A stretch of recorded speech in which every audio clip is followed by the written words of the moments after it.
बच्चों, आज हम वर्कशीट नंबर 67 को डिस्कस करेंगे। यह वर्कशीट कक्षा 6 से 8 तक के विद्यार्थियों के लिए है। यह वर्कशीट 21 सितंबर 2020 की है। सबसे पहले बच्चा अपना नाम और अपने कक्षा अध्यापक का नाम दिए गए स्थान पर लिखेगा। आओ बच्चों, वर्कशीट को पढ़ना शुरू करते हैं। हर रोज़ की तरह मैं पौधों को पानी दे रही थी कि अचानक बहुत सारी मधुमक्खियाँ उड़ने लगीं। ध्यान से देखने पर बड़े पौधों के बीच एक मधुमक्खी का छत्ता दिखाई दिया।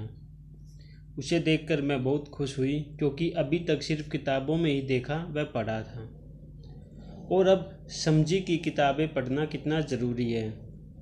अगर मैंने मधुमक्खी के छत्ते से दूर रहने के बारे में ना पढ़ा होता तो जिज्ञासावश उसे छू लिया होता और मधुमक्खी मुझे काट लेती। देखिए बच्चों, यह एक लड़की द्वारा बताया गया है कि एक दिन एक लड़की पौधों को पानी दे रही थी। उसे बहुत सारी मधुमक्खियाँ दिखी। उसे फिर ध्यान में आया कि उसने कभी किताबों में पढ़ा था मधुमक्खियों के बारे में, तो उसने पहले किताबों में पढ़ा था, इसलिए उसको पता था कि अगर इनको छू लेंगे तो ये उन्हें काट लेगी। आओ हम और रुचिकर जानकारी प्राप्त करें। आओ बच्चों, हम और जानकारी प्राप्त करते हैं। देखिए बच्चों, यहाँ पे दो चित्र दिए गए हैं, दोनों ही मधुमक्खी के छत्ते के चित्र हैं। देखिए यहाँ पर ये एक पेड़ के ऊपर छत्ता लगा हुआ है और ये छत्ते का चित्र दिखाया गया है। अब इसके अनुसार नीचे कुछ प्रश्न दिए गए हैं, उन प्रश्नों के उत्तर आपको देने हैं। यहाँ पर कुल मिला के 4 प्रश्न दिए गए हैं। पहला प्रश्न है, मधुमक्खी के छत्ते के प्रकोष्ठों का आकार कैसा है। यानी बच्चों, ये जो मधुमक्खी का छत्ता आपको दिखाई दे रहा है, इसके अंदर ये बॉक्सेस जो आपको दिखाई दे रहे हैं, इसका आकार कैसा है। अब बच्चों, क्वेश्चन नंबर पहले का आंसर करते हैं।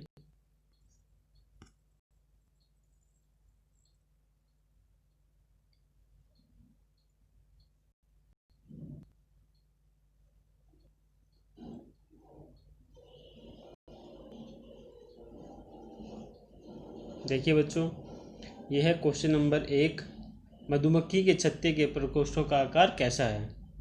जैसा कि आप यहाँ देख पा रहे हैं, मैंने उत्तर लिख दिया है। मधुमक्खी के छत्ते के प्रकोष्ठों का आकार षटकोणीय आकार है।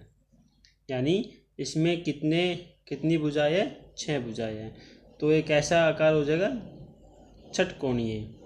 ठीक है बच्चों, ये आपका पहले प्रश्न का उत्तर है। अब देखिए प्रश्न संख्या 2 का उत्तर देखते हैं। मधुमक्खी के छत्ते में कौन सा पदार्थ होता है और वह हमारे लिए किस प्रकार लाभदायक है। जैसे कि हम सभी को पता है, मधुमक्खी के छत्ते में क्या होता है, शहद होता है।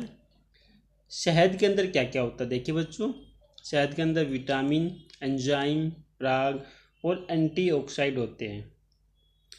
अब यह हमारे लिए फ़ायदेमंद इसलिए है क्योंकि इसमें प्राकृतिक विटामिन है और कुछ खनिज मिले हुए हैं, जैसे कैल्शियम, लोहा, मैग्नीशियम, जस्ता। कच्चा शहद में vitamin C, B6, B12, AE, D इत्यादि ये विटामिन शहद के अंदर पाए जाते हैं।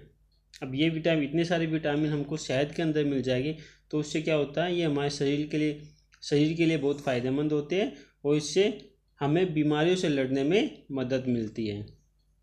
तो बच्चों, ये था आपका प्रश्न संख्या 2 का आंसर। अब प्रश्न संख्या 3 को पढ़ते हैं। क्या आपको ज्ञात है कि मधुमक्खियाँ पर्यावरण की रक्षा में महत्वपूर्ण भूमिका निभाती हैं। जानकारी इकट्ठा कीजिए। बच्चों, मधुमक्खियाँ जो होती है हमारे पर्यावरण के लिए भी बहुत ही उपयोगी होती है। यह उपयोगी इसलिए होती है क्योंकि यह हमारे जो फसलें होती है उनकी गुणवत्ता बढ़ाने में काम आती है। देखिए, जैसे मैंने यहाँ पर लिखा हुआ है, मधुमक्खियाँ पर्यावरण की रक्षा करने में बहुत महत्वपूर्ण भूमिका निभाती है। हम मानव उपभोग के लिए उगाई गई लगभग 84% फसलें और लगभग 400 विभिन्न प्रकार के पौधे होते हैं। मधुमक्खियाँ और अन्य कीड़े उनकी अपनी पैदावार बढ़ाने के लिए, गुणवत्ता बढ़ाने के लिए परागण करने के काम आती हैं। यानी जो फसलें परागण करके फसलों की गुणवत्ता और उनकी क्वांटिटी जो पैदावार होती है वो बढ़ती है। तो इसलिए मधुमक्खियाँ हमारे लिए बहुत ही महत्वपूर्ण है। अब देखिए ये प्रश्न संख्या 4 है, मधुमक्खी के अलावा अन्य कौन से प्राणी पर्यावरण की रक्षा करते हैं। देखिए बच्चों, बहुत सारे जानवर हैं जो कि पर्यावरण की रक्षा करते हैं। जैसे मधुमक्खी, अगर जैसे मैंने अभी बताया, इसको छोड़ के चूहों को देखिए आप, चूहे बारूदी सुरंगों का पता लगाने में मदद करते हैं। गिलहरी पेड़ों की जड़ लेने में मदद करती है। हाथी अन्य प्रजातियों के लिए पानी का स्रोत बनाते हैं। और पक्षी प्रकृति को संतुलित करते हैं। पक्षी क्या करते हैं, ये जो हमारी प्रकृति है इसको संतुलित करते हैं। ठीक है बच्चों, ये था प्रश्न संख्या 4। तो बच्चों आज की वर्कशीट में 4 ही क्वेश्चन थे। अगर ये वीडियो आपको अच्छी लगे तो प्लीज़ इसको लाइक कीजिएगा, शेयर कीजिएगा, सब्सक्राइब कीजिएगा। Thank you.